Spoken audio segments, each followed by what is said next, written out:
off the teams that have played in this game the last 2 years. Here comes the pressure. John Stock is brought down by Jesse Lusk. Great play by Jesse. I don't think that John Stock was looking for that at all. He just got back there, settled, and thought he had some time. He didn't really have any pressure in front of him. He just didn't see that man coming from the backside. And you can take chances like that, can't you, when you got that lead? When you got a lead, yeah, you can blitz people like that. Jesse got an opportunity to 20 bounces on that turf. All the way down to the 9. Champlin Park will have to go a long way, 91 yards. Shear, not much there. 3 yards for Shear. Not much there. Andrew Hilliard was in there, along with Austin Crow. Jesse Lusk did pick a Royal on that one. Out of the shotgun. He's been pressured. Here it comes again. Nearly intercepted. That was Lusk again. Jesse Lusk. No, they don't like that little bubble screen. That guy tries to run underneath like that, and besides the fact you can get your head torn off on that route, I think that Woodbury's ready for it. There's a little look at the pressure that Woodbury put on him, and Lusk in there again, batting the ball down. Woodbury defense is doing a good job. 4th and 16. Here's Stock. He booms a liner. Lane Swanson at the 30, 35 to the 40, still on his feet. Takes a hard hit, but he's into Champlin Park territory. De La Forest, the lone back, Ianni in motion. They give it to him again, the same play. Inside the 25 to about the 22 before Jeff Hedlund gets him. 12 minutes to go. Woodbury, 28-0 over Champlin Park. We got the team rushing stats through 3 quarters. Got Woodbury 40 carries for 270 yards. Wow. Champlin Park 19 carries for 12 yards.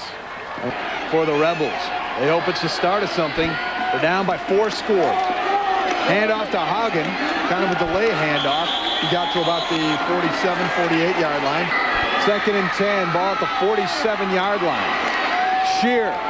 Yeah, that's been a big storyline here. I mean, here's a player who's rushed for over 1,200 yards, and they've really put the clamps on him. Andy Billison with the tackle.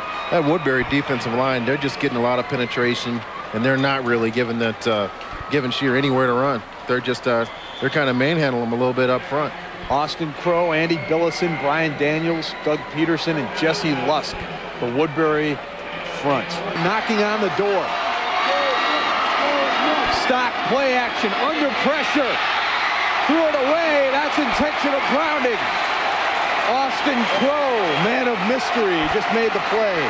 Wow, just when Champlin Park thought they were getting ready to do some damage, they come in there and they get sacked on that play, and to top it all off, they get an intentional grounding. That's going to take a lot of the wind out of the sails of Champlin Park, and he's hearing a little bit over there on the sidelines about throwing that ball away. Wow, he went to roll out, and all of a sudden he had 2 blue shirts on him. Austin Crow, he's done this a few times with that pressure.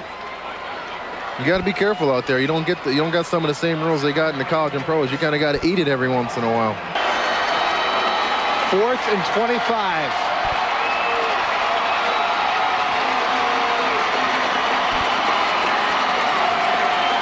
Stock with a long count. He's under pressure.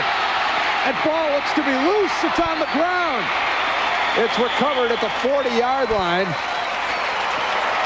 Recovering the ball there, offensive lineman Mike Egan. Austin Crow appeared to cause it. And that is symbolic of how it's gone tonight. Woodbury will take over on the Carrick scoreboard.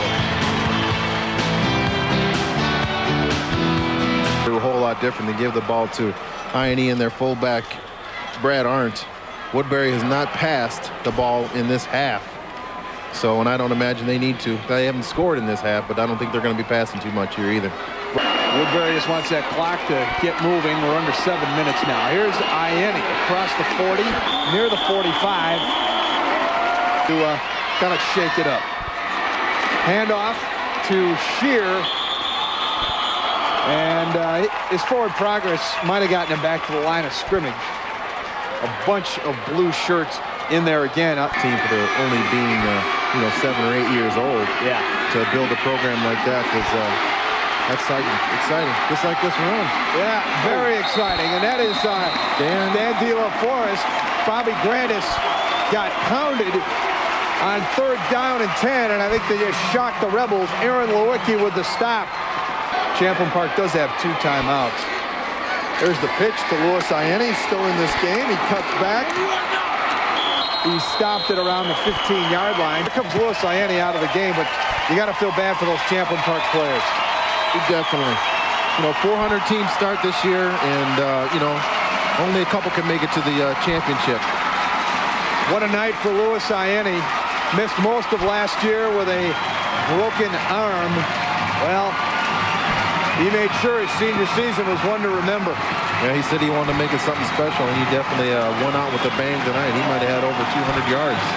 Well, this is nice. This is something you see in basketball a lot in the closing seconds, but where the starters get pulled, and the Woodbury starters are coming out. Brad Arndt running to the sideline, and it gives a chance for them to rest and enjoy it, and the backups, the underclassmen, a chance to say they played in the prep bowl.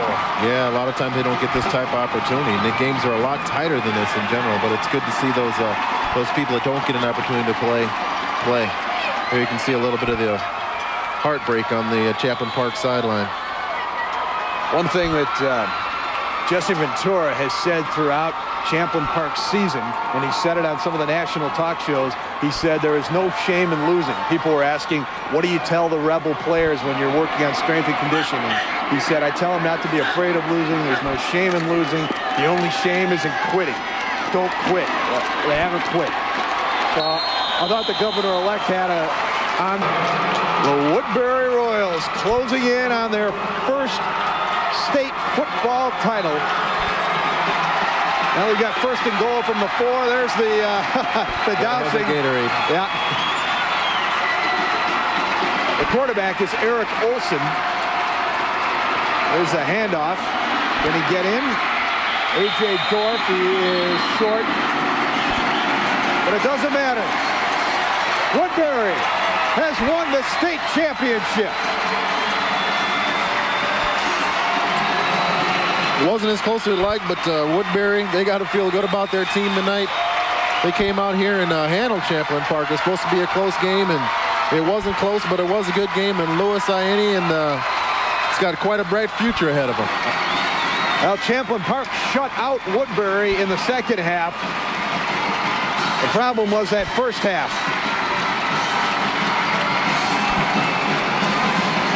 Well, I think Woodbury didn't even have their whole arsenal. They didn't really do everything they did in the first half. They just kind of wanted to run the clock out and keep the ball on the ground, and that's what they did. And they only scored 1 time against them, so you got to say, hey, they did the right thing. And it came late after it was decided. Woodbury wins 28-7. They came out from the get-go and really asserted themselves. You mentioned Louis Ianni. And there are a lot of great performances. Give credit on the other side to they had Skelly, number 91. Luke Skelly, I'm sorry. Jeff Hedlund, Adam Herman. But the night belongs to Woodbury, the royal treatment.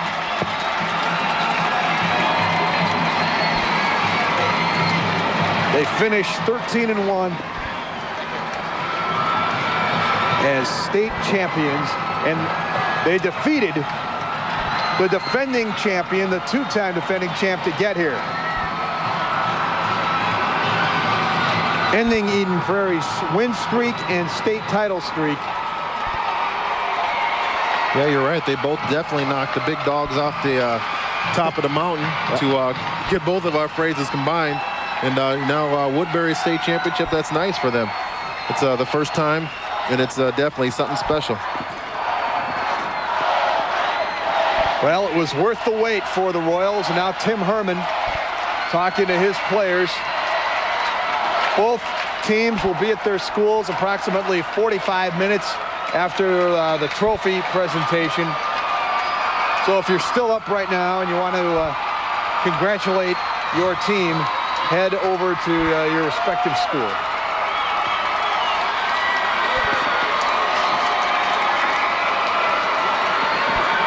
Champlin Park's got nothing to hang their head about tonight. They came out and they did the best they could. Woodbury's just a, they're a quality team, and they got a great back right now, and I don't think you can stop a great back when you got someone that's got that much ability. Let's go down. The champions are on the field, and so is Andy Skugman. Jeff, thanks. Lane Swanson, congratulations. This has got to be an excellent feeling. Oh, it's great. Best feeling I've ever felt in my life. This is great. We had a motto coming into this game. In the words of Louis Ianni, he told me to say this if I ever got in camera. They may have the mind and the body, but we have the heart and the attitude. I like that. Tell me about this game. You guys dominated. You came out, did what you had to do in the first half. You've done that before, and other teams like Hastings that come back to beat you, but you hung on and hung tough tonight. Oh, they have a great team, no doubt about that. But we got a little scared at halftime because we've been ahead by a lot like that at halftime, and teams can go back, especially good teams like Champlin Park. They can come back, but we had to come out, play against the man in the mirror, spit in his eye, never give up, always give 100%. Lane, you had an excellent game, 2 touchdown catches, but you have to give credit to the defense tonight, don't you? Oh, defense played great. There's stuff in the run, tipping passes. They did a great job. One more time, give me that motto. They may have the mind and the body, but we have the heart and the attitude. Lane, congratulations. Thank you, sir. All right, Lane Swanson, the Woodbury Royals, they also have the Class 5A championship, winning tonight 28-7 over Champlin Park. We'll return to the Metrodome and Prep Bowl 17 in just a minute. Woodbury is your Class 5A champion in convincing fashion. They have raised the hardware to the fans. 28-7, it was 28-0 and essentially over at halftime. The Royal defense held Champlin Park in check, Darrell Thompson. Yes, they did. That defense was, geared to stop up Shear. They did a good job. They stopped them all night long. They really never let the Champlin Park offense get on track until it was too late.